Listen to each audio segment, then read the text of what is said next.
capítulo 11, versículo 1.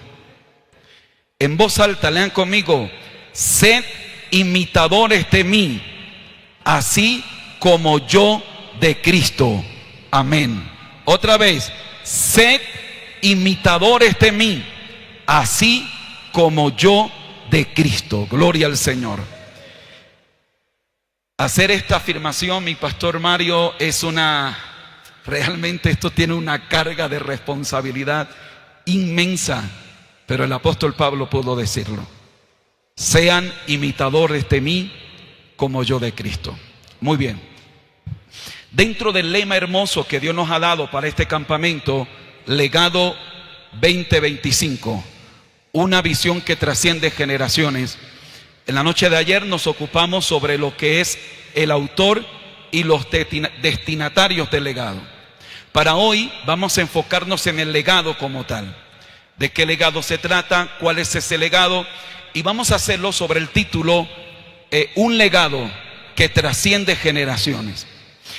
El objetivo esta noche es que podamos en primer lugar entender la identificación que debemos tener con la fuente y con los conductores de este legado. Además que podamos entender cuál es el legado y que podamos en ese sentido abrazar el legado que Dios nos ha dado en esta preciosa hora. Así que les voy a pedir su concentración al máximo. Seguramente gran parte del mensaje voy a estar muy calmadito, y sé que ustedes se levantaron temprano, anoche se acostaron tarde, hoy han hecho de todo ustedes. Mejor dicho, aquí estos muchachos han estado en una energía extraordinaria. Pero voy a necesitar su concentración máxima a la palabra del Señor. Vamos a estar allí bien metidito. Mira a tu vecino, por favor, y dile: vecino, si yo veo que estás llamando al pastor, te voy a reprender en el nombre de Jesús.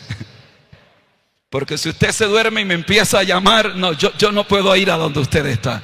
Así que manténgase ahí enérgico, manténgase conectado, manténgase lleno de la presencia del Señor allí.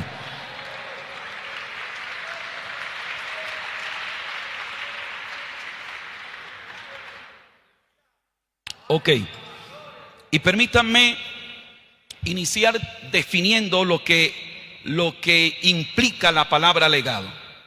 Desde su entorno etimológico, la palabra legado viene del latín legatum, que a su vez es participio de legare, y esto es importante. Desde el significado etimológico de la palabra, significa enviar como embajador o dejar en testamento. De tal manera que en su origen esta palabra legado implicaba una misión o herencia encargada a otro para ser continuada o preservada. Cuando la iglesia adopta el concepto, la palabra, cuando la iglesia adopta, el cristianismo adopta la palabra, de alguna forma direcciona el concepto que implica la palabra. De tal forma que una definición teológica sobre legado sería la herencia espiritual. ¿Qué es un legado? Teológicamente podríamos decir que el legado es la herencia espiritual, doctrinal y moral que una generación de creyentes transmite a la siguiente, y tiene como fin preservar la fe. En cualquier caso, el legado, como lo entendemos y como lo aplicamos dentro de la visión cristiana, es una herencia que recibimos. Pero es una herencia que ha trascendido de una generación a otra.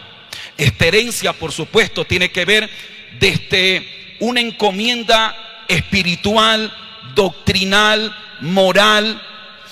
Y la razón por la que una generación de cristianos la transmite es la siguiente: es para preservar la fe. Podríamos decir que es el mecanismo que utiliza Dios para dar continuidad en el hilo de la historia al plan de redención. De tal forma que el legado es el recurso divino para Dios mantener a su iglesia en el mismo esquema, sin importar las edades, los tiempos, las generaciones, la cultura, la lengua, el país. Dios, a través del legado que transmite a una generación y esta generación a otra, preserva de esta forma la fe. ¿Puede usted levantar sus manos y dar gloria a Dios y decir aleluya? Ahora, cuando miramos este concepto legado desde una perspectiva más reflexiva, podríamos decir entonces que legado es el conjunto de valores. Podríamos decir también que legado es conocimientos, que son acciones, que son obras y que de alguna manera son principios que un individuo o un grupo, en el caso nuestro un concilio, una organización, un movimiento como nuestro movimiento misionero mundial, deja como una influencia perdurable en el tiempo, en la historia, y que de alguna manera establece los fundamentos que enmarcan a una población dentro de una cultura, una ética, valores, ciertas prácticas, y que generan una identidad, una visión de cómo entendemos y cómo enfrentamos los sucesos de la vida. Así que en ese sentido nosotros hemos recibido un legado que además preserva nuestra identidad como cristianos, pero también como miembros del movimiento misionero mundial. De tal manera que podemos ir a cualquier parte del mundo y debe ser que un cristiano del movimiento misionero mundial mantenga un esquema. ¿Por qué? Porque es un legado que recibe y que nos genera identidad a nivel mundial. Si usted puede aplaudir a Dios, apláudale fuerte, dele gloria, dele honra, dele alabanza. Muy bien. He tratado de que tengamos por lo menos un concepto básico de la palabra que vamos a utilizar como base, legado. Y que en ese sentido ya podamos familiarizarnos mejor con qué es un legado. Ahora, todo legado debe tener un conductor que es una especie de intermediario entre la fuente primaria y los destinatarios de ese legado. La fuente primaria del legado es Dios, quien es además el autor. Luego de esa fuente primaria, ejerce, faculta a los conductores, es decir, a personas que hacen posible que ese legado pueda llegar a las diferentes generaciones. Luego, esa fuente primaria y esos conductores operan dentro de una esfera que podríamos llamarle tiempo y espacio. Tiempo, la época en la que estamos viviendo. Espacio, movimiento misionero mundial. Así que hay una fuente primaria, es Dios, que en esta esfera llamada movimiento misionero mundial, y en este tiempo en el que tú y yo estamos viviendo, Dios nos conecta, nos vincula a este legado con estos conductores. ¿Cuántos alaban la gloria del Señor? De tal manera que en este sentido, es decir, esta fuente primaria que es Dios, da origen a conductores potenciales de este legado. ¿A qué le llamo conductores potenciales? Bueno, porque potencialmente todo padre, todo pastor, todo líder, todo maestro debe ser un conductor de un legado. Sin embargo, este conductor de legado está vinculado a la relación que tenga con la fuente primaria. Es decir, siempre y cuando un pastor, papá, mamá, profesor, líder, quien sea, está apegado al legado de la fuente que es el evangelio, y siempre y cuando su conducta se enmarca dentro de la Biblia, entonces es un conductor de un legado. Es alguien a quien debemos mirar, ver, obedecer, ser inspirado por él y seguirle. Por favor, aplauda fuerte al Rey de Reyes y Señor de Señores. De tal manera que así Dios capacita a las personas que Él coloca a nuestro alrededor para formarnos. ¿Ok? Dios capacita a las personas que Él coloca a nuestro alrededor. Nuestros padres, nuestros pastores, nuestros líderes, para formarnos y para encaminarnos en el propósito que Él tiene con nosotros. ¿Cuántos alaban la gloria del Señor? Ahora, la fuente, es decir, el legado de esa fuente primaria es el Evangelio. Y ya luego voy a explicar mejor esto. Y los conductores potenciales nos heredan un legado condicionado a la práctica del Evangelio. Y aquí empezamos ya ahora sí a desarrollar nuestro tema. Espero que se haya conectado con esta parte introductoria. Para mí es muy importante que podamos entender el legado, no simplemente como una palabra que al pastor se le ocurrió colocarla en el lema y la tira y mire cada quien cómo entiende este concepto. No, yo creo que Dios nos ha citado aquí porque de verdad Dios quiere que podamos abrazar el legado que trasciende generaciones. O sea, a ver, para mí yo tengo la convicción y que además la mayoría de ustedes son muy jóvenes. Tal vez para algunos sea el primero o el segundo campamento que están. Son muy jóvenes. Algunos acaban de salir de la adolescencia e ingresar al grupo de los jóvenes. De tal manera que es muy importante que podamos abrazar el legado que abrazaron nuestros conductores, que abrazaron nuestros pastores, nuestros padres, nuestros líderes. Levante su mano, dele gloria, dele honra y dele alabanzas al Señor.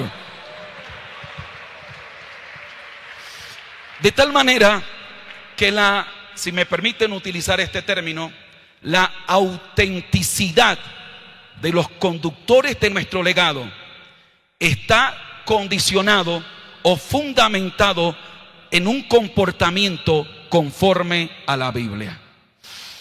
Y de esta manera estoy intentando atar cualquier cabito suelto que seguramente dejé anoche, en el sentido que si bien Dios es el autor de nuestro legado, no significa esto que nuestros pastores, padres o líderes no nos dejan un legado. Solo que quiero que lo podamos entender desde los conceptos correctos, en la ubicación correcta, en el orden correcto. Muy bien, habiendo hecho esta aclaración, permítanme entonces desarrollar el punto de la identificación que debe haber en esta generación con los conductores de nuestro legado, con nuestros pastores, con nuestros líderes. Yo debo identificarme con los conductores de la forma que me debo identificar con la fuente primaria de nuestro legado. Y el primer versículo que hemos leído, Primera de Corintios capítulo 11 verso 1, dice: sed imitadores de mí, así como yo de Cristo. Dice el apóstol Pablo: sean imitadores de mí, como yo lo soy de Cristo. Mire para acá, por favor. Es un pastor diciéndole a sus ovejas: sean imitadores de mí, porque a su vez yo soy imitador de Cristo. Yo soy el conductor entre la fuente primaria y ustedes. Yo imito a Cristo, así que imítenme ustedes a mí. ¿Me estoy haciendo entender? Ahí está la relación entre fuente primaria, conductor y la generación que debe identificarse con los conductores. Levante su mano, dele gloria, dele honra y dele alabanzas al Señor. Hoy tenemos una generación que se está levantando, que no se siente identificada con los líderes que Dios ha puesto enfrente de ellos, y eso es peligroso. Hoy tenemos una generación que se está levantando, que se identifican con los youtubers, con los influencers, con fulano, con los deportistas, con los famosos. Se identifican con ellos, pero no se identifican con los líderes que Dios ha puesto delante de ellos, y eso es peligroso. Hebreos capítulo 13, verso 7 dice: acordaos de vuestros pastores que os hablaron la palabra de Dios. Y luego dice: considerad cuál haya sido el resultado de su conducta e imitad su fe. De tal manera que si la conducta de mi pastor, de mi líder, es un hombre íntegro, es una conducta íntegra, yo estoy llamado a imitar su fe. Así que yo quiero preguntarle: ¿usted tiene algún señalamiento, alguna acusación contra su pastor? ¿Sí o no? Muy bien, yo quiero tomar ese no de ustedes que los representa a todos ustedes, porque ahora les digo: ¿y por qué no imitamos a nuestro pastor? Si nosotros decimos: mi pastor es un hombre de Dios, mi pastor se guarda para Dios, mi pastor es un hombre íntegro, ¿por qué nos cuesta a veces identificarnos con ellos? Ese silencio me dice que estoy por donde debe ser, que estoy hablando lo que tengo que hablar. Y agárrese que estoy empezando apenas.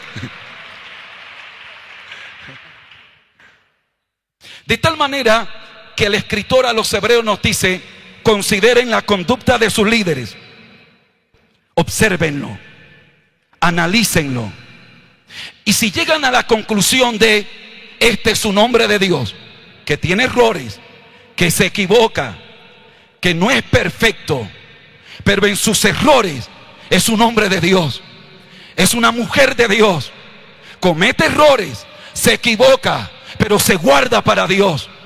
Y cuando nos llama la atención es porque quiere que vivamos para Dios. Así que entonces el llamado es: imiten la fe de ellos, imítenlos a ellos. Bendito sea el nombre del Señor. Primera de Corintios capítulo 4, versos 15 al 16.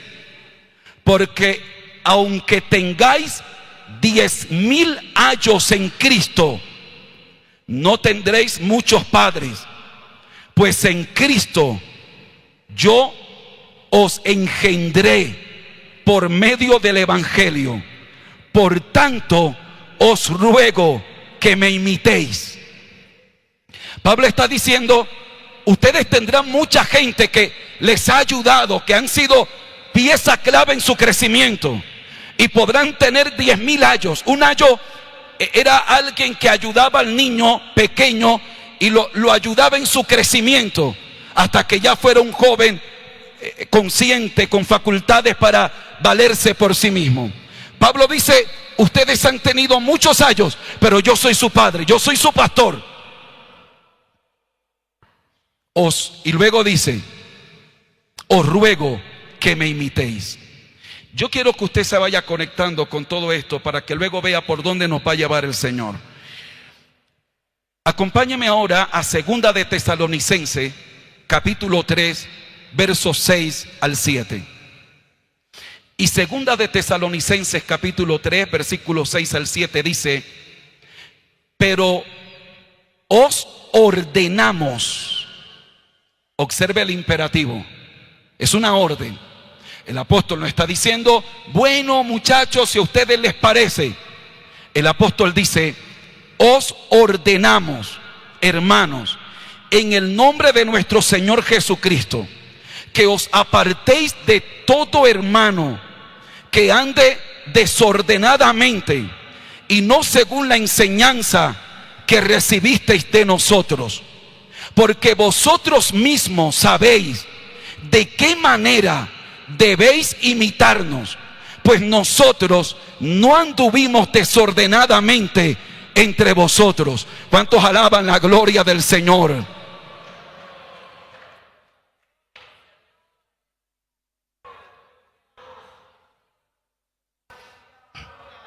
¿A quién estás imitando tú? ¿Quién es tu influencia en el Evangelio? ¿Quién es tu modelo a seguir en Cristo? Yo no estoy hablando de divinizar a un hombre. Yo le estoy mostrando a usted la Biblia. Yo no estoy llamándolo a idolatrar a un hombre, pero le estoy explicando que debe haber un vínculo, una identificación entre los conectores del legado con esta generación. Es decir, ¿cómo yo voy a recibir el legado que Dios le dio a mi pastor Mario, a mi pastor Ciro, a mis pastores? ¿Cómo voy a recibir el legado de ellos si no me identifico con ellos? Si yo digo, estos son señores pasados de moda, me tienen aburrido y estoy cansado. Si yo no me identifico con ellos, ¿cómo voy a recibir el legado que Dios les ha dado a ellos? ¿Me estoy haciendo entender? Debe haber una identificación con ellos. Porque sin importar cuántos años ellos tengan, sin importar cuál haya sido su recorrido, ellos tienen un legado. Y el legado que ellos tienen, el autor de ese legado es el Dios de mi salvación.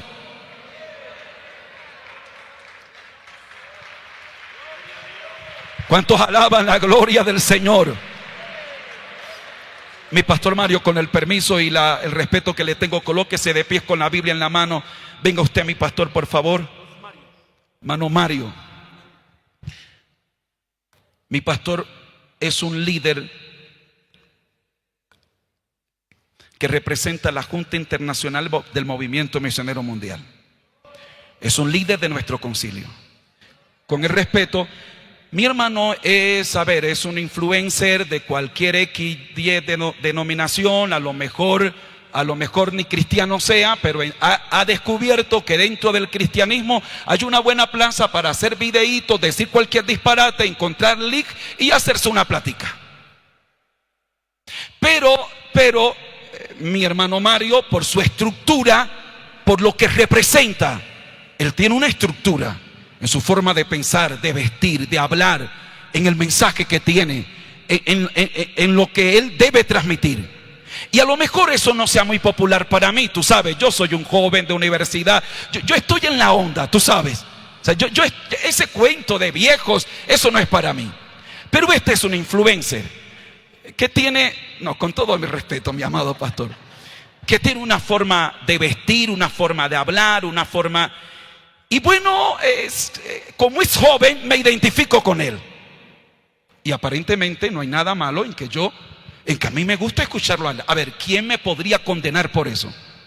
¿O yo no tengo derecho de escuchar a quien a mí me plazca escuchar? Pues claro que sí.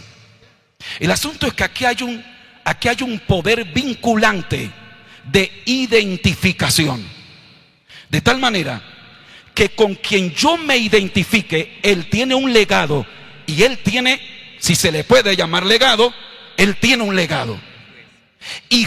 Bueno, yo podré disfrazarme de creyente del movimiento misionero mundial, de cristiano, de sana doctrina, lo que quiera. Pero realmente, lo que va a determinar mi fe es con qué conductor yo me identifico.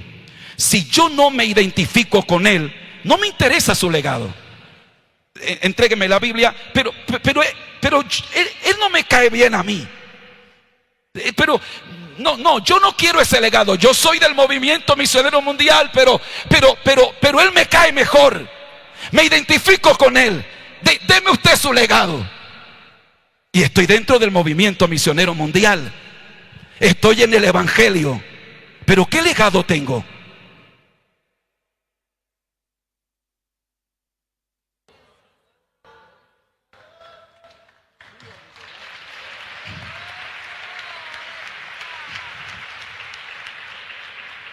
Se supone que él es mi director. Se supone que él representa la obra a la que pertenezco. Pero ¿qué legado tengo? En realidad, ¿cuál es mi doctrina? Cuando nadie me ve, cuando nadie me oye, o cuando hablo con gente de mi confianza, ¿qué hablo? ¿Realmente en qué creo? Y usted podrá decirme a mí, pastor, que yo soy maduro y yo no me daño, yo puedo ir en YouTube a quien yo quiera y en las redes sociales yo puedo seguir a quien yo quiera, que eso no me determina. Estás cometiendo un error. Porque hay un poder vinculante De tal manera que con el conductor que tú te identifiques, terminará determinando el legado que abraces. Mi pastor, gracias, y perdone que lo haya utilizado. Gracias.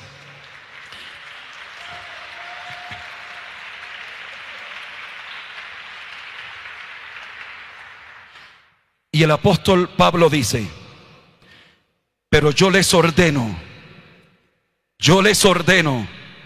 jóvenes del movimiento misionero mundial de Bolivia, yo les ordeno, jóvenes del movimiento misionero mundial del mundo entero, de Sudamérica, de Centroamérica, de Norteamérica, de Europa, de Asia, de África, yo les ordeno. Oh, gloria a Dios. Oh, gloria a Dios. En el nombre del Señor Jesucristo, que se aparten, que rompan, que se desvinculen, que se separen, que corten con todo aquel que anda desordenadamente. Oh, gloria al nombre del Señor. ¿Cuántos alaban la gloria del Señor? ¿Cuántos alaban la gloria del Señor? Porque vosotros, dice el apóstol Pablo, vosotros habéis recibido una enseñanza, habéis recibido una palabra, habéis recibido una estructura, oh gloria a Dios, porque vosotros mismos sabéis de qué manera debéis imitaros, pues nosotros no hemos andado desordenadamente entre vosotros. ¿Cuántos alaban la gloria de Dios? ¿A quién estás imitando? ¿A quién estás siguiendo? ¿Con quién te identificas? Un día, mi pastor Mario, un líder de joven de cierta iglesia, se acerca a su pastor. Estoy hablándole del líder de jóvenes de la iglesia. Y le dice: pastor, yo vengo a decirle que yo me voy de la iglesia. El pastor le dice: bueno, ¿se irá para alguna iglesia del movimiento misionero mundial? Dice el joven: no, pastor, no me voy para ninguna iglesia del movimiento misionero mundial. Bueno, por lo menos se irá para alguna iglesia de sana doctrina, que las hay. Pero el joven dice: pastor, yo me voy para una iglesia de doctrina unicitaria o Jesús solo. Sí. Le estoy hablando del líder de jóvenes de la iglesia.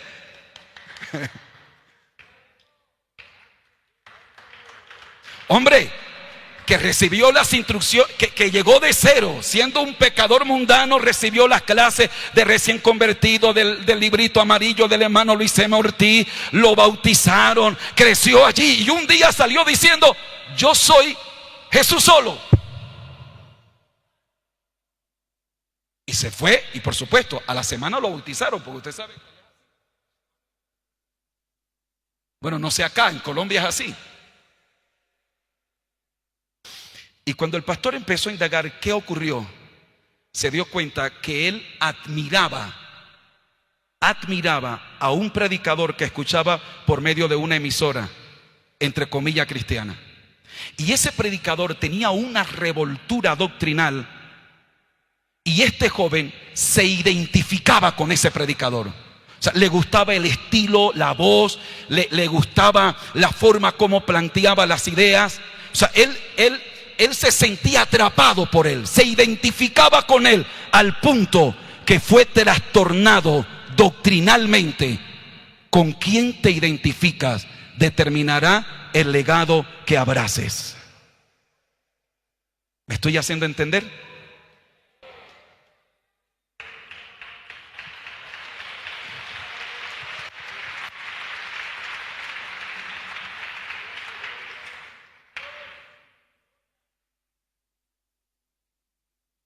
Filipenses capítulo 3, verso 17 al 18.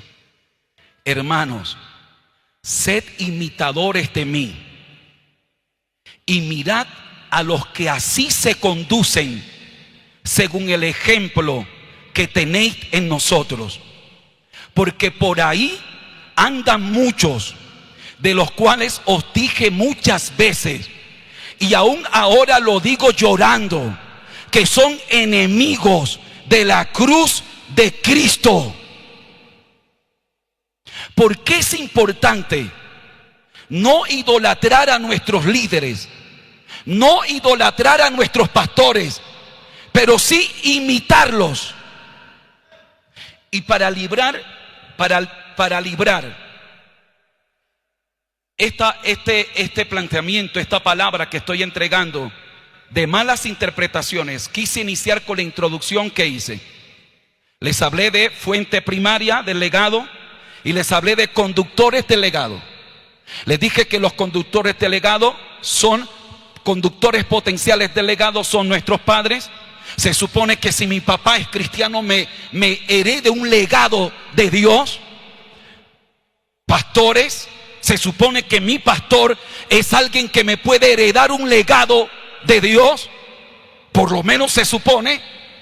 El líder de mi iglesia, ya sea de joven, de dama, de caballero. Pero el identificarme con estos conductores depende de cómo ellos vivan en relación con la palabra de Dios. Y el apóstol Pablo, el escritor a los hebreos dice: observen la conducta de ellos. Y dependiendo de la conducta, imiten su fe.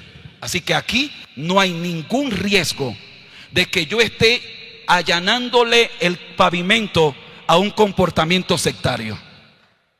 Si yo les pido a ustedes que sigan a los líderes y a los pastores a ojos cerrados, bueno, yo simplemente estoy pavimentando la carretera para tirarlos a una secta. Pero no estoy haciendo eso. Les estoy mostrando la Biblia. Estoy tratando de manejar los conceptos claros y que usted tenga una base sólida.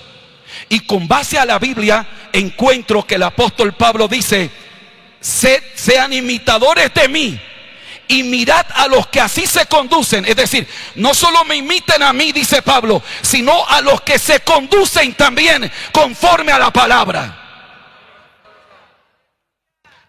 Y dice Pablo: porque por ahí hay muchos que son enemigos de la cruz de Cristo, que dicen que son cristianos, pero son enemigos de la cruz de Cristo, que dicen que aman a Dios, pero son enemigos de la cruz de Cristo, que dicen que son de sana doctrina, pero son enemigos de la cruz de Cristo. Por favor, aplauda fuerte al Rey de Reyes y Señor de Señores. Alabado sea Dios. Bendito sea Dios. De tal manera que ahora debemos entrar al legado de Dios. Ya hemos visto los conductores, quienes nos conectan con ese legado de Dios. La identificación con el autor de nuestro legado es determinante. Así como yo debo identificarme con los conectores del legado de Dios, debe haber una identificación con el autor de nuestro legado. Y por eso dice el apóstol Pablo en Efesios 5:1. Por favor, quiero que todos busquen esa cita bíblica.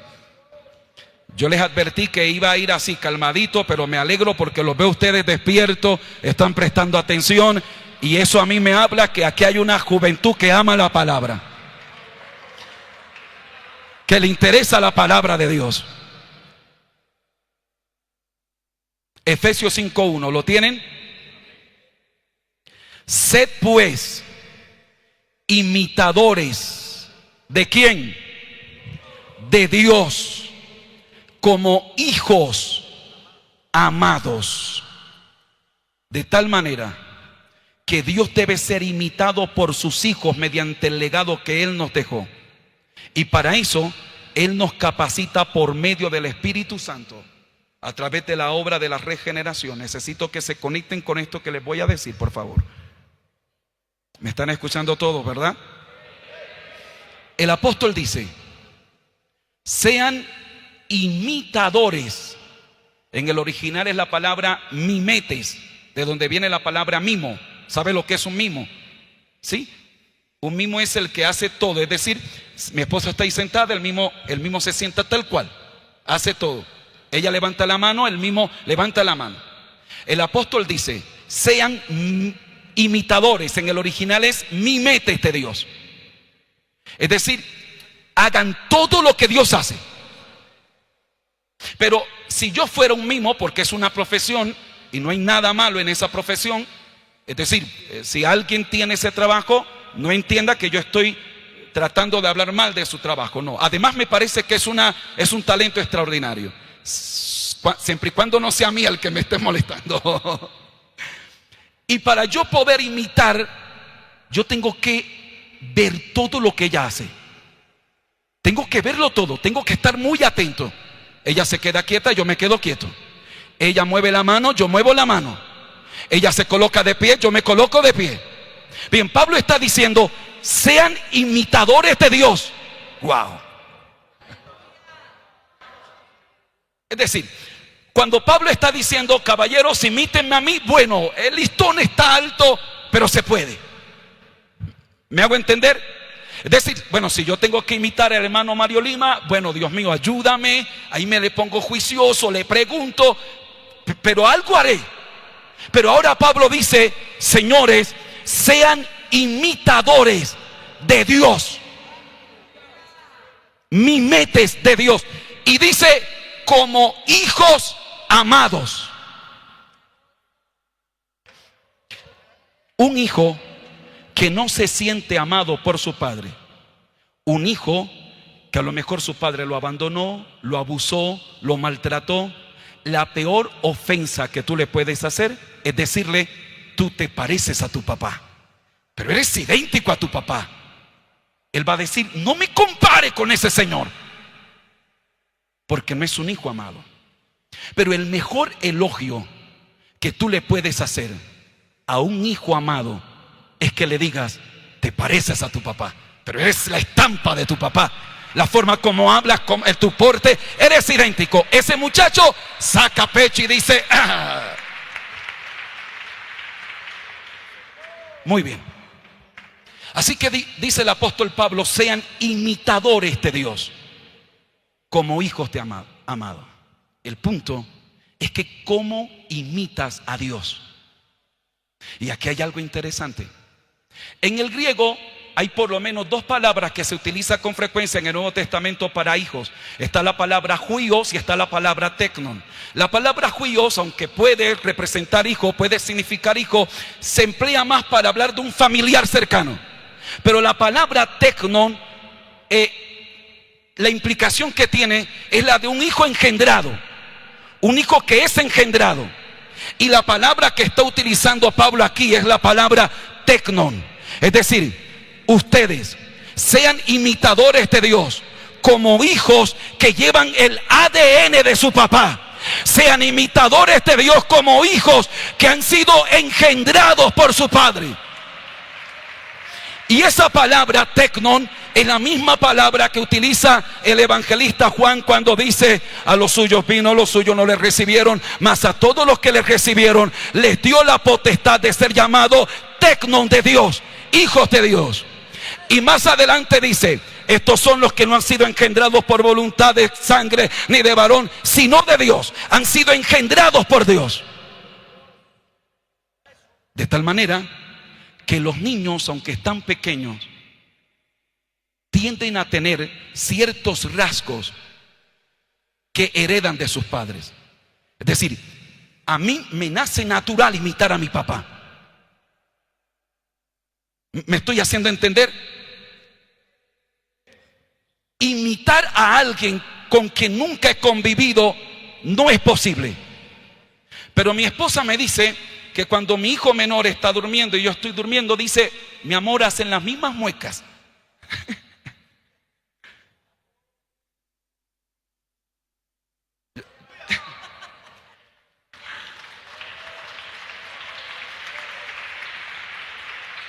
Bien, ¿cómo sucede esto? Estoy tratando de echar las bases de lo que voy a compartir a continuación. Pero esto que estoy haciendo es colocando las bases de lo que ahora le voy a enseñar. Y necesito que se conecte con esto, por favor. ¿Cómo ocurre esto? Hay un concepto doctrinal que se llama regeneración. Palanginesis. Palin, que quiere decir nuevo, y génesis, que quiere decir nacimiento. Lo que literalmente se traduce como nuevo nacimiento. Luego, ¿qué es la regeneración? La regeneración es el acto soberano de Dios mediante el cual comunica al pecador que se convierte a Cristo una nueva naturaleza. Si no te me conectas en esto, te perdiste el mensaje. De tal manera que cuando tú recibiste a Cristo como tu Salvador, Dios ha engendrado en ti, Dios ha puesto en ti una nueva naturaleza. En ese sentido, la regeneración es que Dios comunica al hombre algo que no tenía antes. Y ahora el cristiano tiene dos naturalezas. No dos personas, dos naturalezas. En mí está el hombre viejo y el hombre nuevo. Pablo lo dijo, la carne y el espíritu está en mí. Pero eso no estaba antes. Antes yo estaba imposibilitado para imitar a Dios. Porque la única naturaleza que estaba en mí era la naturaleza pervertida y pecadora. Así que me salía naturalmente pecar. Pero no podía imitar a Dios. Pero ahora que yo tengo una nueva naturaleza, hay una parte en mí que se deleita en adorar a Dios. Hay una parte en mí que me dice, Carlos, yo quiero ir al culto. Carlos, yo quiero adorar a Dios. Carlos, yo quiero orar. Y es esa nueva naturaleza la que me faculta para imitar a Dios. No me hables de legado si no te identificas con la fuente primaria del legado. Aplauda fuerte al Rey de Reyes y Señor de Señores.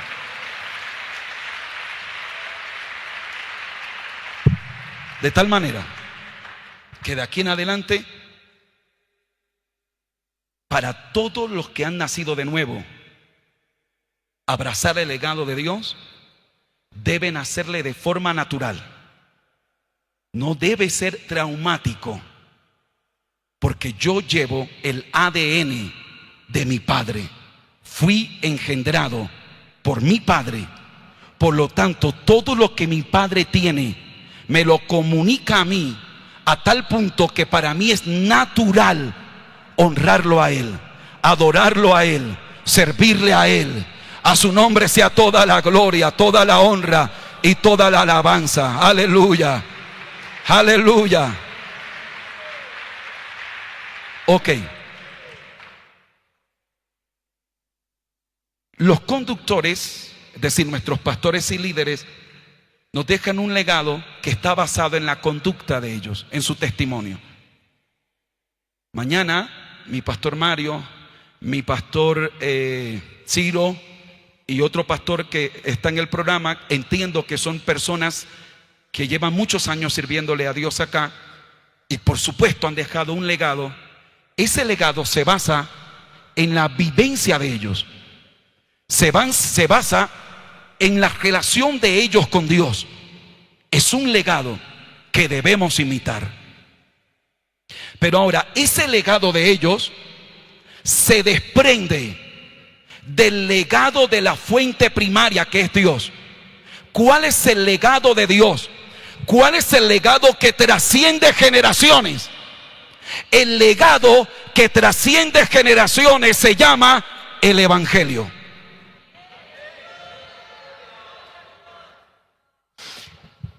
Lo que mi pastor es y ha vivido es el resultado de cómo el Evangelio lo ha afectado a él. Lo que él ha hecho para Dios, el testimonio que ha dejado es el resultado de cómo el Evangelio lo ha tocado a él. Levante su mano derecha, por favor, y diga conmigo: yo tengo el legado de mi Padre Celestial, el Evangelio. Bueno, eso se oye muy bonito, pero ahora les quiero hacer una pregunta. ¿Qué es el Evangelio? No me vaya a decir el evangelio es poder de Dios. Ok, eso significa la palabra evangelio. Pero ¿podría usted explicarme en 5 minutos qué es el evangelio? Porque somos evangélicos, de hueso colorado, de lo que usted quiera, pero ¿y tú sabes qué es el evangelio?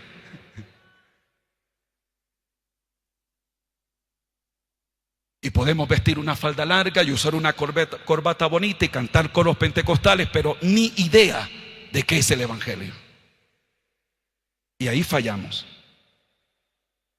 Ahí fallamos.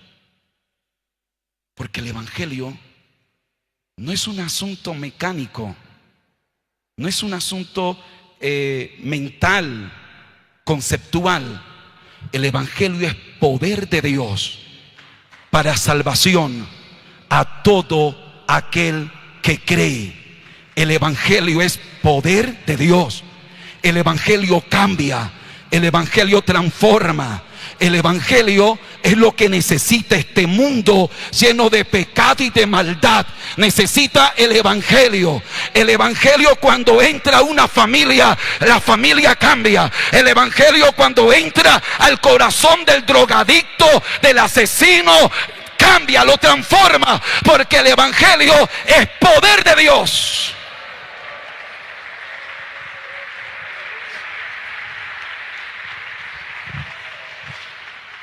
Permítame ofrecerle la siguiente definición de lo que es el evangelio. Trataré de condensar lo más que pueda. El evangelio es la revelación divina de la encarnación, la muerte y la resurrección del Señor Jesucristo y las doctrinas que se desprenden de este suceso.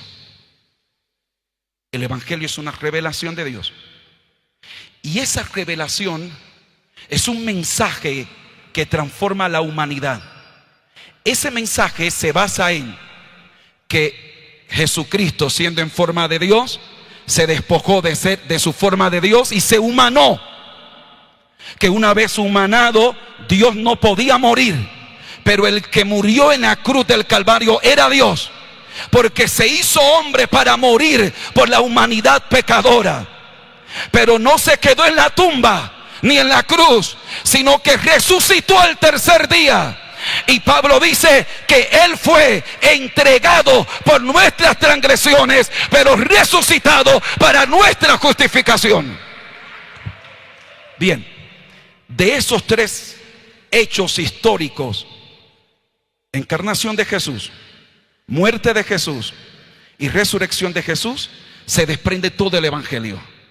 Todo lo que encuentras en Gálatas, Romanos, Corintios, todo lo que encuentras en la Biblia se desprende de la humanidad, la muerte y la resurrección del Señor Jesucristo. Así que de allí se desprenden las doctrinas fundamentales de nuestra fe. Y cuando yo hablo del legado de Dios, entonces estoy hablando de las doctrinas que se desprenden del evangelio del Señor Jesucristo. Y el tiempo no me da para mencionarlas a todas, pero intentaré hablar por lo menos de 3. La doctrina de la fe, pero ya mi pastor habló poderosamente esta mañana de la fe. La doctrina de la santidad, y quiero hablarles del bautismo en el Espíritu Santo. Sobre la doctrina de la fe, el Señor nos habló poderosamente esta mañana. Y a mí me encantó cómo Dios nos habló, cómo la fe puede guardarnos en este mundo tan lleno de maldad, de filosofías, de corrientes, de pensamientos, de distorsiones. Cómo la fe puede guardar a un joven que se enfrenta a ideologías satánicas en la universidad. Hermano, Dios nos habló muy claro esta mañana. La fe. Y podríamos decir que la fe es la doctrina fundamental del evangelio. A tal punto que dice el escritor a los Hebreos 11:6, pero sin fe es imposible agradar a Dios, porque es necesario que el que se acerca a Dios crea que le hay y que es galardonador de los que le buscan. En ese sentido, la fe cobra un valor instrumental para acceder a todos los recursos de la gracia. Somos salvos por gracia, por medio de la fe. La gracia es la mano que extiende la salvación y la fe es la mano que recibe la salvación. Sin fe es imposible agradar a Dios. Alguien aplauda fuerte al Rey de Reyes y Señor de Señores.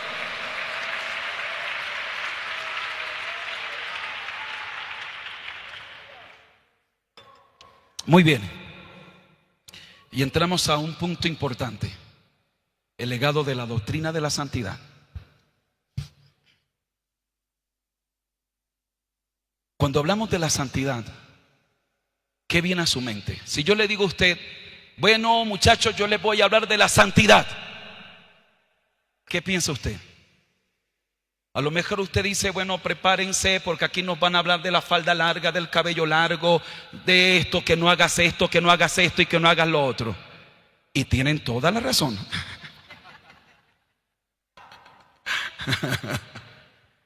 ¿Cuántos alaban la gloria del Señor?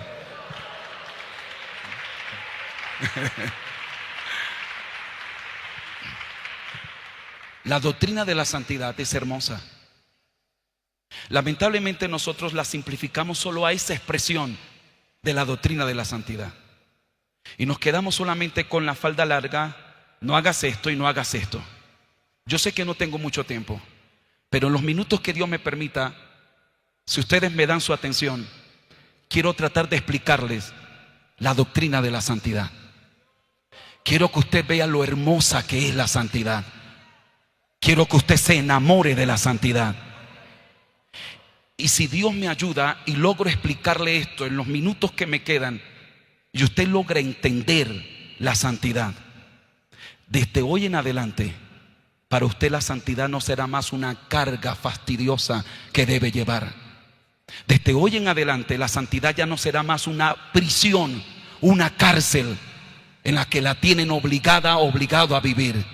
Entenderás que la santidad es hermosa. ¿Puedes aplaudir al Rey de Reyes y Señor de Señores?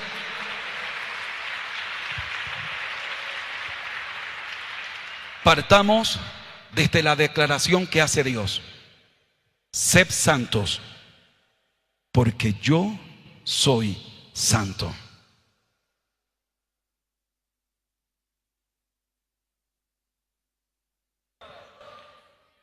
Si yo no llevara el ADN, si yo no he sido engendrado del que está diciéndome sean santos, porque yo soy santo, yo diría, es injusto lo que me estás pidiendo, Dios.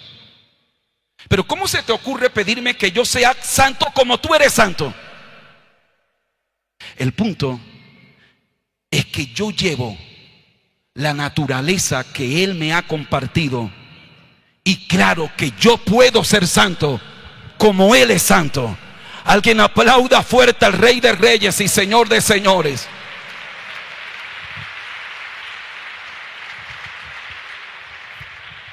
Yo sé que no me queda mucho tiempo, pero regáleme, por favor, regáleme un momento.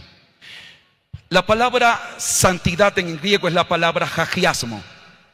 Su equivalente a kados en hebreo. En cualquier caso, ¿qué es santidad? Y aquí empezamos a entender la doctrina de la santidad. Esa palabra hagiasmo significa apartado, apartado para Dios, separado para Dios. Eso es santidad. Otra vez, ¿qué es santidad? ¿Alguien me dice qué es santidad? Separado para Dios, apartado para Dios. Eso es santidad. La palabra santidad significa algo que es separado para Dios. ¿Aquí hay alguien santo? Levante la mano los que son santos. Y estos mundanos que no me levantan la mano, ¿qué son? Claro, aquí puedes entender por qué cuando el apóstol Pablo empieza la primera carta a los Corintios dice a los santos de Corinto. Pero cuando llega el capítulo 3 dice, ustedes son carnales. Entonces, ¿cómo primero le dice a los santos y luego le dice carnales? Pregunto, ¿hay santos carnales? Según Pablo, sí. ¿Por qué? Porque santo es alguien que ha sido separado para Dios. O sea, has sido apartado para Dios. Pero si yo, que he sido apartado para Dios, vivo por mis impulsos carnales, soy carnal. Muy bien. De tal manera que la palabra santidad en el pensamiento del apóstol Pablo tiene dos implicaciones. Primero, santidad es separado para Dios. Y segundo, santidad es la conducta propia de esa nueva posición en Cristo. ¿Me están escuchando, verdad? Santidad es separado para Dios, primero. Y segundo, la santidad es la conducta que se desprende o se espera de aquel que ha sido separado para Dios. De tal manera que la santidad tiene dos frentes: la santidad posicional y la santidad práctica. Por favor, necesito su atención acá. La santidad tiene dos implicaciones: la santidad posicional y la santidad práctica. Nosotros por lo general nos enfocamos en la santidad práctica, lo que tengo que hacer y lo que no tengo que hacer, y nos olvidamos de la santidad posicional. La santidad posicional es esta: nosotros estábamos muertos en delitos y pecados, estábamos en el mundo, estábamos llenos de lodo, de maldad y de pecado, pero el Señor nos eligió. Y el Señor Jesucristo murió en la cruz del Calvario para salvarnos. Pero ¿qué hizo el Espíritu Santo? El Espíritu Santo nos convenció de pecado, de justicia y de juicio. Nos sacó de donde estábamos y nos trajo a Cristo. Eso es separado para Dios. Y dice el apóstol: de modo que si alguno está en Cristo, nueva criatura es. Antes yo estaba en el mundo, estaba en el pecado, pero hoy estoy en Cristo. ¿Quién me trajo aquí? El Espíritu Santo. Así que la santidad posicional es la obra del Espíritu Santo para ubicarnos en Cristo.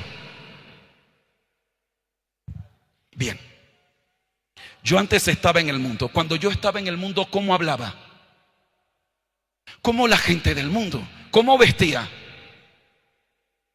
¿Cómo era mi noviazgo? ¿Qué veía? ¿Qué hacía? Cuando tú estabas en el mundo, ¿cómo tratabas a las personas?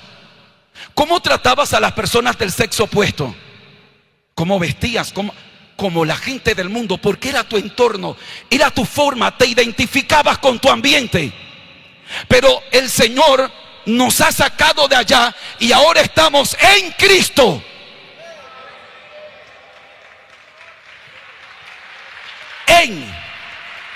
No dice con, que por supuesto también estamos con Él, pero ahí habla de relación. Pero dice en Cristo. Es como si, mi pastor, por favor, no quiero restarle a la santidad de Dios, solo quiero tratar de ser gráfico, hacerme entender.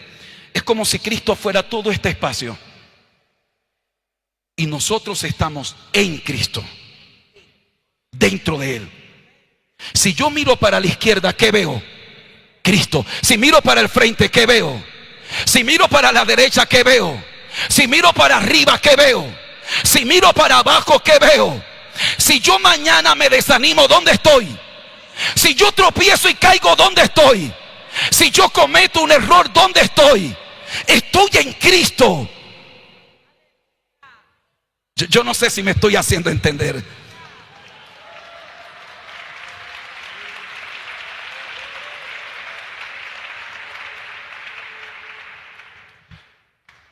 Y si yo estoy aquí en Cristo, y a mi derecha, a mi izquierda, todo lo que está a mi alrededor es Cristo, entonces ¿por qué quiero hablar, vestir, hacer las cosas como el mundo?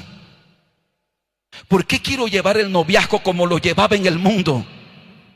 ¿Por qué quiero seguir comiendo la basura que comía en el mundo si estoy en Cristo? ¿Por qué mi pastor tiene que pelear conmigo? Que cómo visto, que cómo hablo, que cómo me arreglo el cabello. ¿Por qué? Si estoy en Cristo. ¿Por qué tienen que luchar conmigo? ¿Por qué me voy a querer parecer al mundo? ¿Por qué voy a querer amar al mundo si estoy en Cristo? De tal manera que si la santidad no es el resultado de mi ubicación en Cristo, Me la podrán imponer, pero no amaré la santidad. Me podrán obligar a vestir de tal manera, a no hacer tal cosa, pero no la voy a amar. Pero cuando yo entiendo que el Espíritu me trajo a Cristo, que yo estoy en Cristo, rodeado de Él, yo me quiero parecer a Él. Por favor, aplauda fuerte al Rey de Reyes y Señor de Señores. Acompáñenme a la carta a los Romanos un momento, por favor. Capítulo 6 de la carta a los Romanos.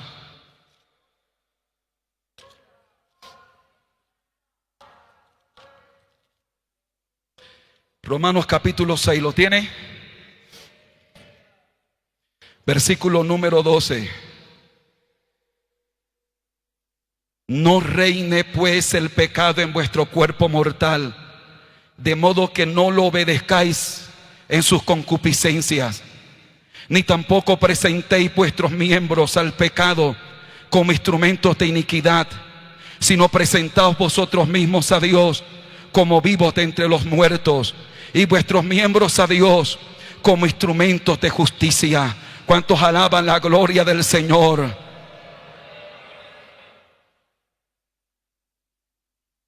La santidad tiene dos estaciones: santidad posicional y santidad práctica. La santidad práctica es el resultado lógico de la santificación posicional. Si yo estoy ahora en Cristo, me debe fluir naturalmente vestir diferente, hablar diferente, caminar diferente. Si mi santidad práctica no es el resultado de mi santificación posicional, solo soy un religioso.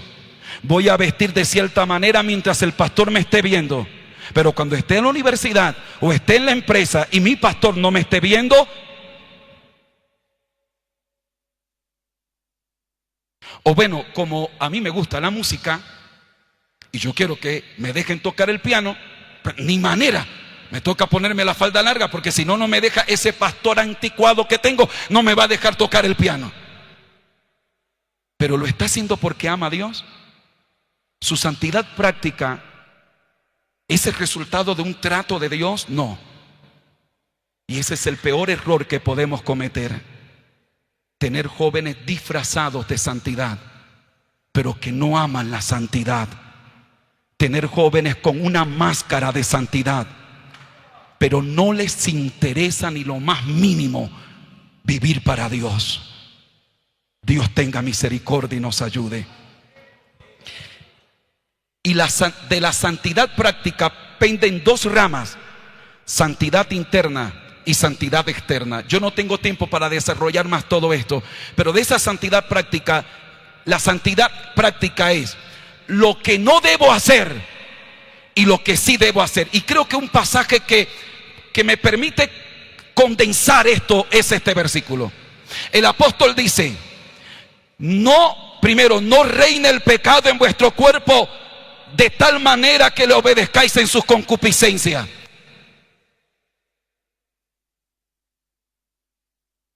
Levanten la mano los que tienen concupiscencia aquí.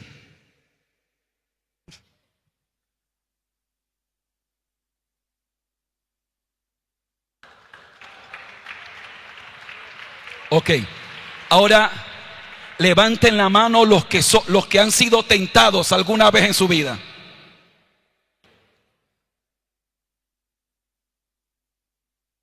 Si ustedes leyeran más la Biblia, cuando alguno es tentado, no diga que es tentado de parte de Dios, porque Dios no tienta a nadie, Él no puede ser tentado, sino que cada uno de su propia concupiscencia es atraído y seducido. Otra vez, levánteme la mano los que tienen concupiscencia. ¿Saben por qué no la levantamos? Porque nosotros aquí tenemos que concupiscencia es todo pecado inmoral o sexual. No, concupiscencia es la predisposición natural, la inclinación natural de mi naturaleza caída al pecado. Eso es concupiscencia. Concupiscencia es esa inclinación natural que está en mi viejo hombre hacia cualquier clase de mal. Concupiscencia es que cuando yo veo ese bolso, hay algo en mí que me dice, vamos a ver qué hay por ahí. Eso se llama concupiscencia. ¿Es un demonio que está en mí? No, es una inclinación que está en mi naturaleza caída hacia lo malo, ya sea hacia pecados sexuales, hacia cualquier cosa. Se llama concupiscencia. Satanás sabe que en ti hay concupiscencia. Satanás no tiene que meterte un demonio de fornicación. Satanás ya sabe que en ti hay algo que está dormido, solo tiene que despertarlo. Y si él lo logra despertar, tus ojos se van a abrir para hacerlo. Pero dice el apóstol aquí, no presentéis los miembros de vuestros cuerpos como instrumento para el pecado. El verbo presentar que utiliza el apóstol Pablo aquí es la palabra paristemi. Y esa palabra paristemi, la preposición para, quiere decir estar al lado, ponerse al lado. Y esa palabra istemi quiere decir estar de pie, ponerse de pie. Así que cuando el apóstol dice no presentéis los miembros de vuestro cuerpo al pecado, lo que está diciendo, el original traduce así: no estén viniendo, no se paren al lado del pecado para ofrecerle los miembros de su cuerpo. Eso es presentar. Presentar es cuando tú tomas tus ojos, tú tomas tus manos, tu boca, que estás aquí en la alabanza, adoras a Dios, pero cuando sales del campamento vas y te pones de pie al lado del pecado y le dices: pecado, aquí están mis ojos, ¿qué quieres ver? Pecado, aquí están mis manos, ¿qué quieres hacer? Pecado, aquí están los miembros de mi cuerpo, ¿qué quieres que haga?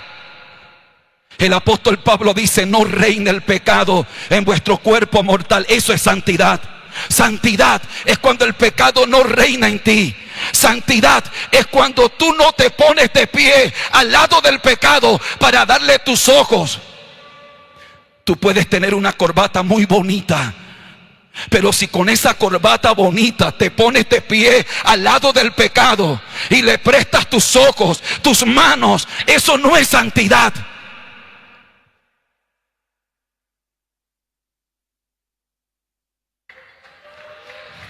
¿Cuántos alaban la gloria del Señor? ¿Cuántos alaban la gloria del Señor? Hemos recibido un legado de Dios, el legado de la santidad. El Dios que le está diciendo a Pablo, el Dios de Pablo que está diciendo: no se coloquen de pie al lado del pecado, no estén llevándole los miembros de su cuerpo para servir al pecado. El apóstol aquí dice como instrumento. Esa palabra en el original es hoplón, y la misma palabra traduce arma o instrumento. Mis ojos pueden ser un arma o un instrumento, pero ¿dónde los estoy llevando? Luego dice: sino más bien presentad los miembros de vuestro cuerpo para servir a Dios. Santidad es lo que no debo hacer. No debo llevar los miembros de mi cuerpo a servir al pecado. Y santidad es lo que sí debo hacer. Debo llevar los miembros de mi cuerpo para servir a Dios. Dios está levantando una generación que pueda abrazar el legado de la santidad. Una generación que le puede decir al pecado: pecado, tú no vas a reinar en mí. Pecado, tú no mandas en mí. Pecado, yo no te voy a obedecer a ti. Pecado, tú no tienes influencia en mí.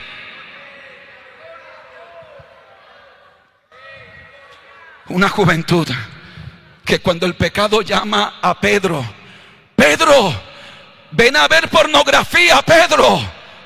Pedro se para y dice: pecado, olvídate, tú no me mandas a mí. Yo no te voy a obedecer en esa concupiscencia, pecado. Mis ojos son para Dios, mis manos son para Dios, no para llevárselo al pecado.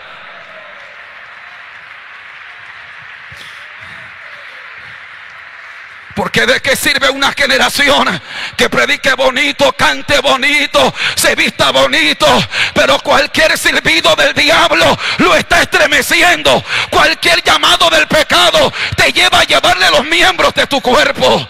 Dios levanta una generación santa, y santidad es decirle al pecado: pecado, yo no te voy a obedecer. Pecado, yo no te voy a servir. Santidad, ese legado de la santidad es lo que lleva a esta generación a pararse firme. Ese legado lo llevó José. Ese fue el legado que cuando la mujer de Potifar quiso persuadirlo, José dijo: ¿cómo yo le voy a fallar al Señor de esta casa? ¿Y cómo le voy a fallar a mi Dios? No, aunque tú me llames, yo no te voy a obedecer. No te voy a obedecer, porque yo le temo a Dios. Ese legado de la santidad nos saca de ser religiosos a tener relación con Dios. Ese legado de la santidad nos lleva a tener una relación tan natural e íntima con Dios, que yo no necesito que el pastor esté como un policía las 24 horas del día diciéndome que puedo ver, que no puedo ver, que puedo ponerme, que no. No lo necesito, porque yo tengo el legado de la santidad.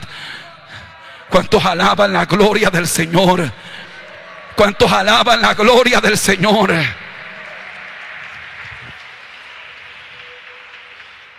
Hay un versículo, el versículo 19, que cuando yo lo leo, yo percibo la carga del apóstol Pablo vertida en este versículo. El apóstol dice: hablo como humano por vuestra humana debilidad. Este es un paréntesis como para decir: lo que yo voy a decir a continuación es algo que teológicamente es incorrecto. Lo que voy a decir a continuación no es políticamente correcto, pero lo voy a hablar como humano. Es decir, voy a hablarles de tal manera que me entiendan. Y dice a continuación: que así como para iniquidad presentasteis vuestros miembros para servir a la inmundicia y a la iniquidad, así ahora para santificación presentad vuestros miembros para servir a la justicia. Mi pastor, es como si yo le dijera a un miembro: ¿te acuerdas cuando tú te emborrachabas y amanecías, te embriagabas? ¿Te acuerdas cuando tú te encerrabas en tu habitación a ver pornografía y durabas toda la noche y ni siquiera espabilabas? ¿Te acuerdas? ¿Te acuerdas cuando tú fornicabas y tú buscabas todo para esconderte y para pecar? ¿Te acuerdas?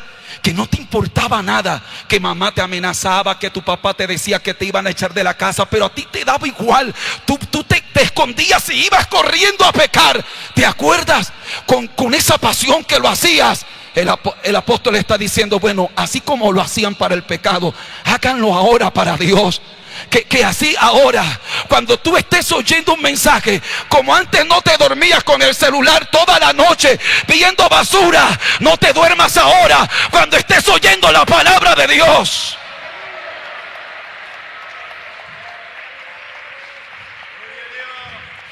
Ahora entiende por qué el apóstol hace la aclaración. Porque lo que está haciendo es teológicamente incorrecto. Está haciendo una comparación de lo profano con lo santo.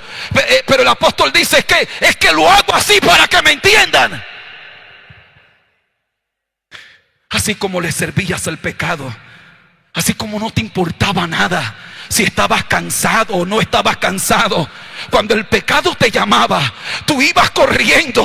Pero ahora te fastidias si el mensaje se alarga, te da picazón, pero te acuerdas cuando te encerrabas a ver basura, se te pasaban horas y no te dabas cuenta, te deleitabas en ello. No me hables de legado, no me vengas a hablar de legado cuando te da igual la santificación. Cuando se trata de tocar el piano en la iglesia, el pastor te tiene que rogar, el pastor tiene que hacer convocatoria, El pastor tiene que casi rogarte: por favor, hijo, hija, ayúdame. Hijo, mira el piano, lleva tanto tiempo, se va a dañar. Y tú sabes tocarlo, sabes ejecutarlo, pero te tienen que rogar. Sin embargo, para el pecado, cuando el pecado te dice: Miguel, ven a pecar, no te tiene que rogar, vas corriendo a hacerlo. La generación que toma el legado de la santidad. Yo no sé usted, yo entiendo que la santidad es mucho más de cómo visto. Por supuesto, eso tiene que ver, el tiempo no me da, porque aquí tenía el libro del hermano Luis M. Ortiz de las normas de santidad. Yo creo en eso, yo creo en la santidad externa e interna, creo en ello. Pero quiero que entiendas que la santidad es algo más amplio.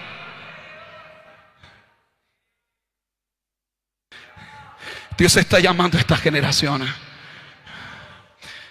Dios está llamando a jóvenes que digan: yo quiero ponerme de pie al lado de mi Señor y decirle: mi Señor, aquí están mis ojos. Mi Señor, aquí te traigo mis ojos. Mis ojos no serán para el pecado. Yo me estoy poniendo de pie. En el original el verbo está en tiempo presente. Les expliqué ayer que en el griego es una acción que se repite en el tiempo, es de todos los días. Yo me estoy parando todos los días al lado de mi Señor y le digo: mi Señor, aquí te traigo mis ojos, aquí te traigo mis manos, aquí están. Y me quedo de pie al lado de Él. Yo no quiero llegar en la mañana en el campamento y decirle: Señor, toma mis manos, pero luego me voy y se las vuelvo a llevar el pecado. No, yo quiero quedarme de pie al lado de mi Señor. Que mis manos se queden aquí, que mis manos sean para Él, que mis ojos sean para Él, que mi vida, mis talentos, mis capacidades, que si Dios me permitió estudiar una carrera universitaria, no sea para ahora volverme ateo, no sea para ahora ser enemigo del evangelio, no sea para ahora yo atacar la misma obra donde nací. Y brosanda, ribasayama, que si hoy Dios me ha dado algo, no sea para alejarme de Él, sea para venir al lado de Él y decirle: Señor, aquí estoy, aquí pongo los talentos, aquí pongo mi vida, aquí estoy de pie al lado tuyo.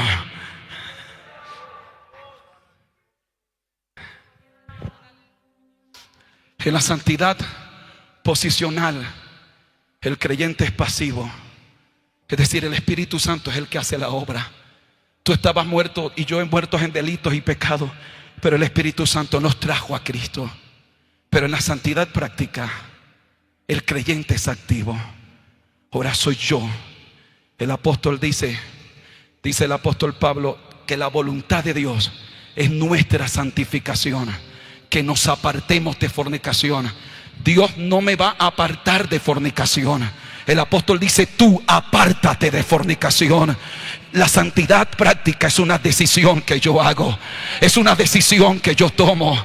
La decisión de vivir para Dios, la decisión de guardarme para Dios, la decisión de entregarle a Dios cada parte de mi vida, cada parte de mi corazón. La decisión que yo tomo de decirle: Señor, aquí estoy. ¿Sabe? Yo utilizo mucho y uso la imaginación en esto. Cuando yo veo a Samuel, el joven Samuel que dormía donde estaba el arca de Dios, y Samuel se guardaba para Dios. Pero ¿sabe quién eran los compañeros de Samuel? ¿Sabe quién eran los jóvenes de su época? Los hijos de Elí. ¿Saben lo que hacían los hijos de Elí en las noches? Iban al templo, pero no a adorar a Dios. La Biblia dice que iban a pecar con las mujeres que iban a llevar las ofrendas. En algún momento, la Biblia no lo dice, yo estoy usando la imaginación. Tiene usted derecho a tomarlo o a dejarlo, pero por lo menos permítame hacer esta relación. Que en algún momento Samuel tuvo que cruzarse con los hijos de Elí. En algún momento los hijos de Elí le dijeron a Samuel: Samuel, pareces un viejo. Samuel, tú eres tan anticuado. Samuel, tú estás ahí al lado de mi papá. Tú no te desprendes de ese arca, Samuel. Samuel, acompáñanos. Esta noche tenemos un programa bueno. Hay unas hermanitas, Samuel. Esta noche nos las vamos a gozar a esas hermanitas. Samuel, tú pareces bobito. Samuel, mira el santurrón ese. Samuel, ¿de qué te sirve ser tan santo, Samuel? Mira, mi hermano y yo todas las noches nos vamos a disfrutar la vida. ¿Sabes qué pienso yo cuando pienso en ese cuadro? Me parece ver a Samuel. Era un joven todavía muy tierno en edad.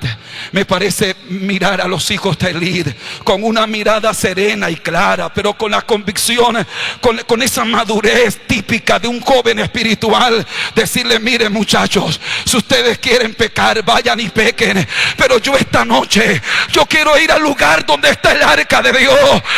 No me hables de fornicación. Yo quiero estar esta noche donde está el arca de Dios. Es que cuando yo estoy allí en esa habitación, en ese arca de Dios, hay una presencia de Dios. Yo amo esa presencia de Dios. Yo quiero estar en el lugar de la presencia de Dios. Siempre habrán los hijos de Elí. Y tal vez aquí hayan hijos de Elí. Tal vez aquí hayan muchachos que les da igual el mensaje, que están viendo a qué muchacha pueden enamorar. Pero yo también creo que aquí hay jóvenes como Samuel que dicen: yo vengo aquí porque quiero el arca de Dios. Estoy aquí porque quiero la unción de Dios. Yo creo, hermano, hermana, que Dios levanta una generación que ama la santidad. Que Dios levanta una generación que ama la consagración, que ama vivir para Dios, que ama guardarse para Dios. Yo creo que Dios levanta una generación, una generación que le va a decir a los hijos de Elí: si ustedes quieren pecar, pequen. Si ustedes quieren estar indiferentes en el campamento, entonces estén indiferentes. Pero yo no vine a distraerme. Yo no vine a ver a las hermanas de la iglesia. Yo no vine a ver cómo el otro canta. No, yo vine aquí porque yo necesito que Dios trate conmigo. Yo vine aquí porque yo necesito que Dios trate mi corazón.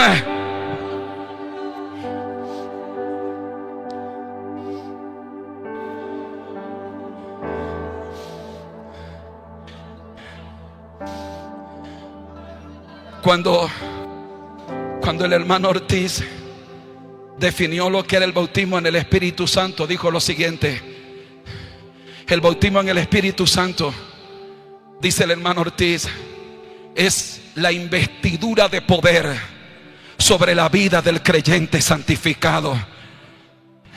El hermano Ortiz no dijo la investidura de poder sobre la vida de un creyente que nunca se equivoca. El hermano Ortiz no dijo que el bautismo en el Espíritu Santo es la investidura de poder sobre el creyente que no comete ni un error. El hermano Ortiz dijo sobre la vida del creyente santificado, del creyente que dice: yo no amo el pecado.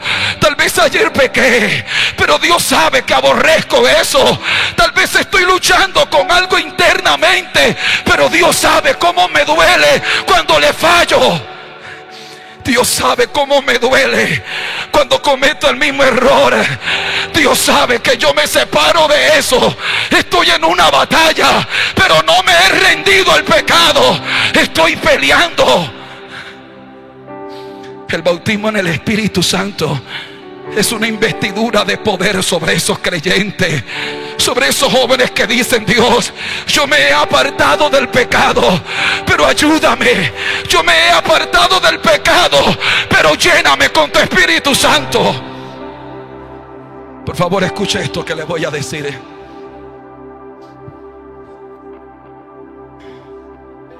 Aunque yo entiendo lo que se trata de decir con la expresión que tal vez le voy a recordar, no se ajusta al pensamiento bíblico. La gente dice: tú no puedes recibir el Espíritu Santo porque no te lo mereces. Satanás te habla al oído y te dice: ni sueñes pasar al altar. A ti Dios no te puede tocar. Porque mira lo que hiciste ayer. Cuando por lo menos en este momento que Dios está empezando a ministrar y alguien empieza a sentir una atmósfera a su alrededor, Satanás viene a su oído a decirle: ¿qué estás haciendo? Baja las manos. Tú no mereces que Dios te toque. Tú no mereces que Dios te ministre. Tú no mereces el bautismo del Espíritu Santo. Pero el apóstol Pablo hizo esta pregunta a la iglesia de Galacia. El apóstol Pablo dijo: una cosa quiero saber de ustedes, Gálatas insensatos. Díganme, ¿ustedes recibieron el Espíritu Santo por guardar las obras de la ley o por oír con fe? Es decir, ¿ustedes recibieron el Espíritu Santo porque se lo ganaron? ¿Porque guardaron también la ley? ¿O simplemente porque oyeron con fe? La respuesta era: por oír con fe. Por oír con fe. No lo merezco, pero lo necesito. Yo no merezco que Dios me toque, pero necesito que Dios me toque. Yo no merezco el Espíritu Santo, pero necesito el Espíritu de Dios. A mi alma alaba a Dios.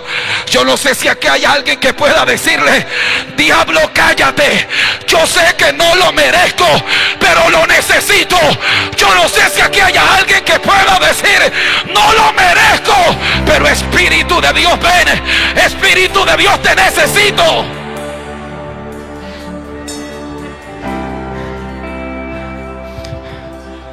Levanta tus manos y adora. Levanta tus manos y adora. Levanta tus manos y adora. Levanta tus manos y adora. Levanta tus manos y adora. Levanta tus manos y adora. Yo no lo merezco, pero lo necesito. Yo sé que no lo merezco, pero la única manera para levantarme es que venga el Espíritu sobre mí. La única manera para estar de pie es que ven, Sanda, Ribasayama.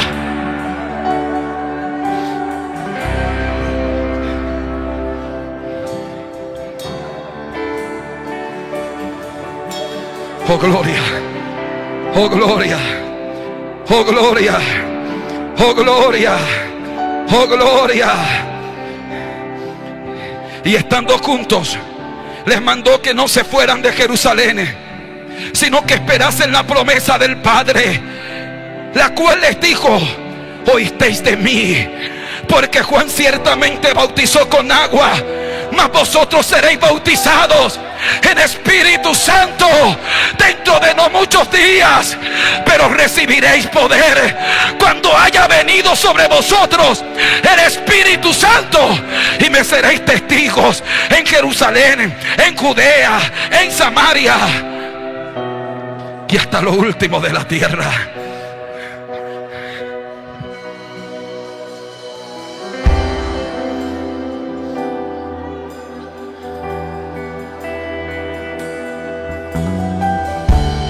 El bautismo en el Espíritu Santo es la promesa del Padre. Por favor, escúchame. Por favor, escúchame. Por favor, escúchame. Los que están en la silla, los que están aquí en el altar, por favor, escúchame.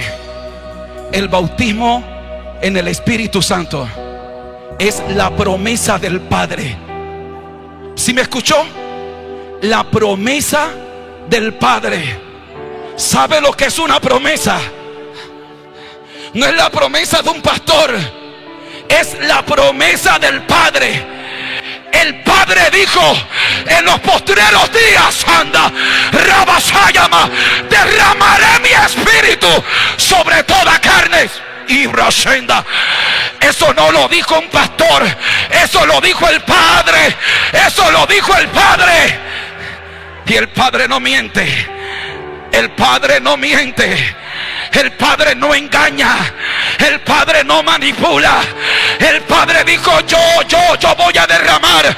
Yo voy a derramar. Yo voy a derramar.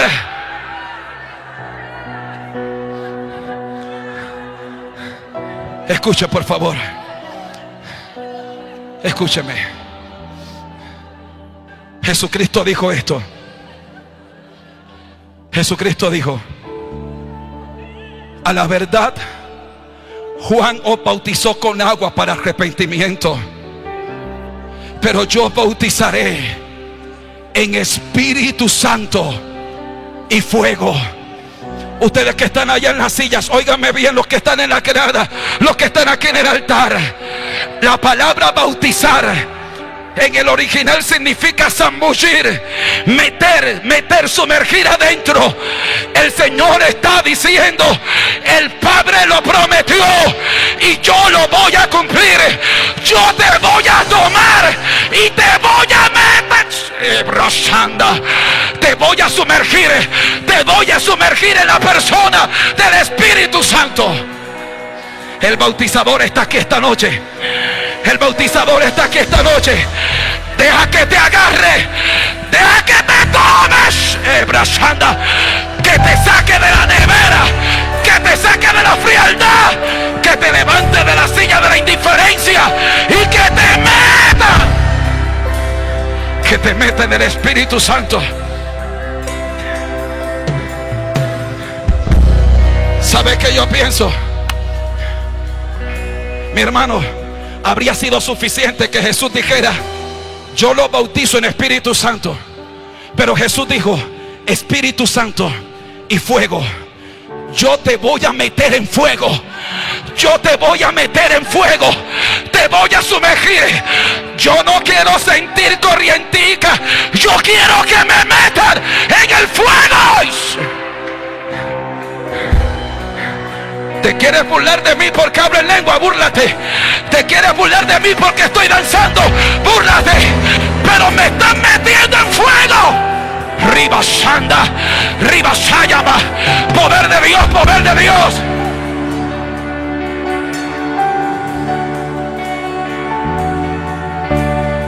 Ahora escúcheme.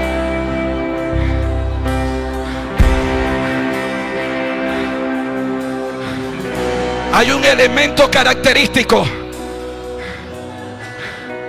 en el derramamiento del Espíritu Santo. Primero, que no solo ocurrió el día de Pentecostés, que el día de Pentecostés fue el comienzo, que se repitió varias veces en la historia de la iglesia primitiva, registrada en Hechos. Segundo, que cuando el Espíritu caía, los discípulos hablaban en otras lenguas según el Espíritu les daba que hablasen. Lenguas de fuego, lenguas de fuego, lenguas de fuego que se asentaban sobre la cabeza de ellos. ¡Oh, poder de Dios! Que cuando se metía el Espíritu de Dios era como un viento recio. Era un viento que sacudía.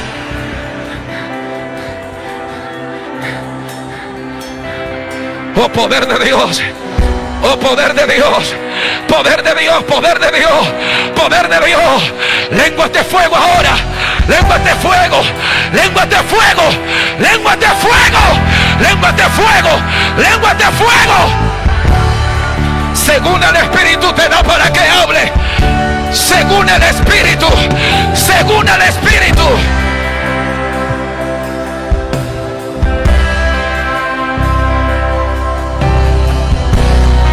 Lenguas de fuego, lenguas de fuego. Si tú quieres seguir apagado, apártate, porque hay fuego de Dios aquí. Ah, mi alma alaba a Dios. Si quieres seguir frío, hazte a un lado, porque aquí está metiendo Dios lenguas de fuego. Llénate, llénate. Vamos a llamarlo, vamos a llamarlo. Que el Espíritu de Dios venga. Que el Espíritu de Dios venga.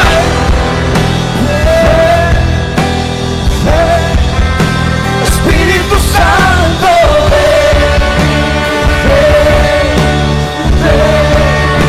Espíritu Santo,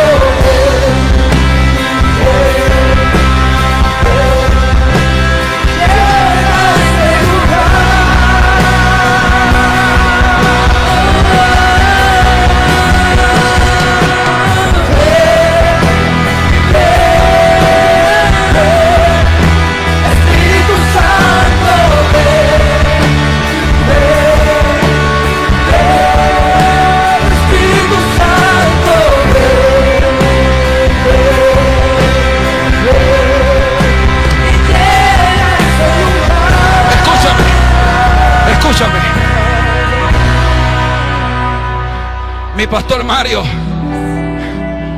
se está filtrando una corriente teológica llamada cesacionismo, que dice que los dones del Espíritu Santo, el bautismo en el Espíritu Santo, cesó después de la muerte del último apóstol, y que ya no hay lenguas de fuego, y que ya no hay dones del Espíritu Santo, y que ya no hay fuego, que esto es emocionalismo.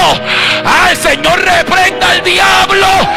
La obra del movimiento misionero mundial tiene un legado Pentecostés.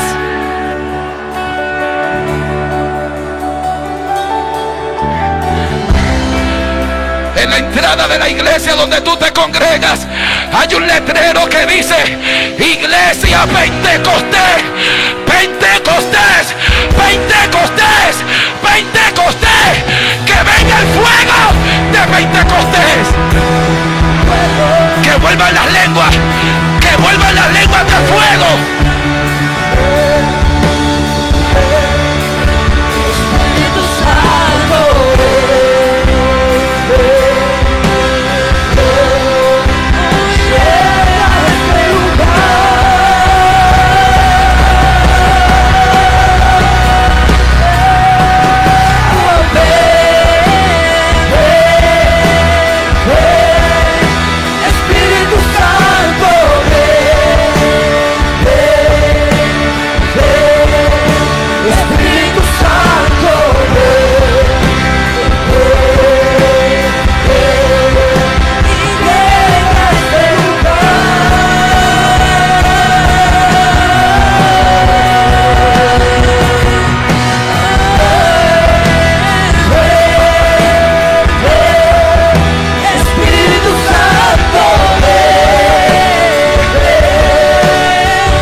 Escuche por favor.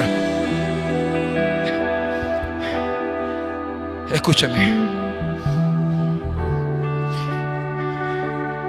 Un día estaba el apóstol Pedro en las sedes en Jerusalén, cuando llegó una noticia a ellos: los hermanos de Samaria han recibido el evangelio.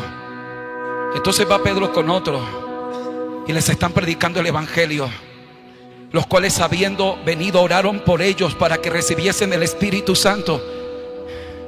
Entonces les imponían las manos y recibían el Espíritu Santo.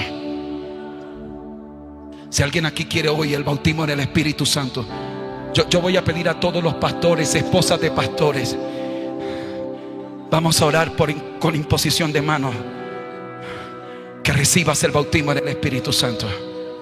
Pero seguía el derramamiento del Espíritu Santo, seguía.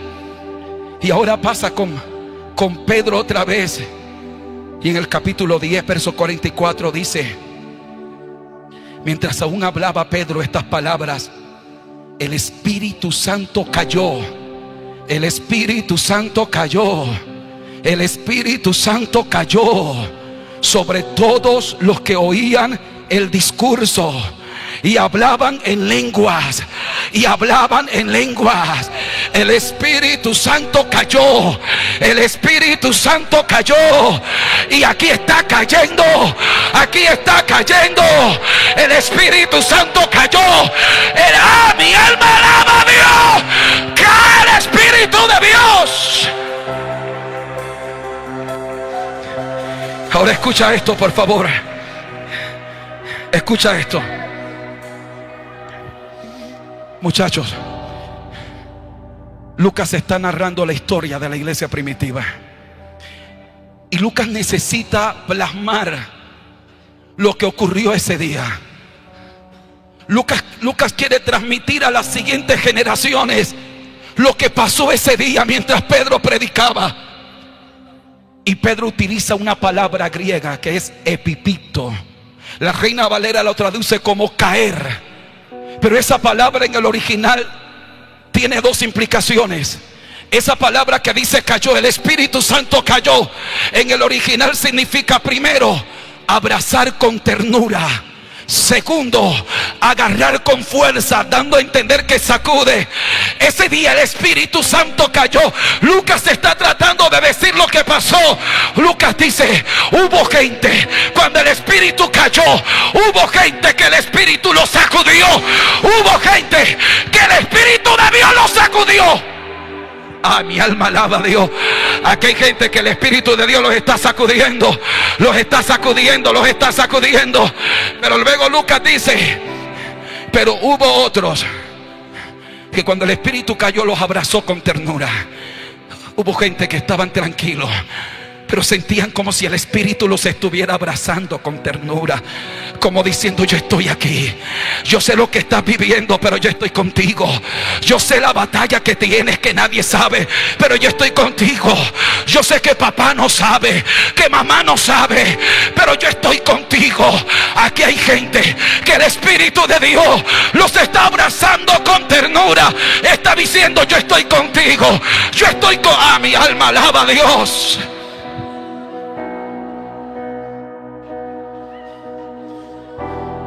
Todos los pastores que están aquí, ayúdenme a orar. Vamos a orar por los que quieran el Espíritu Santo. Si tú estás allá en las sillas y quieres el Espíritu de Dios, si tenemos que recoger más sillas, vamos a recogerlas. Yo no sé si usted está preocupado por la hora.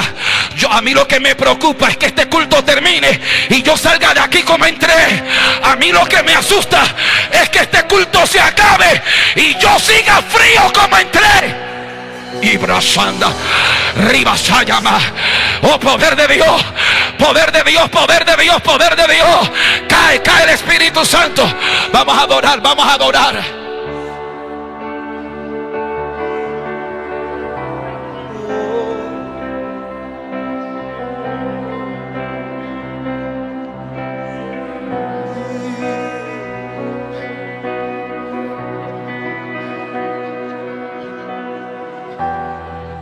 Estoy aquí, desesperado por ti, con un corazón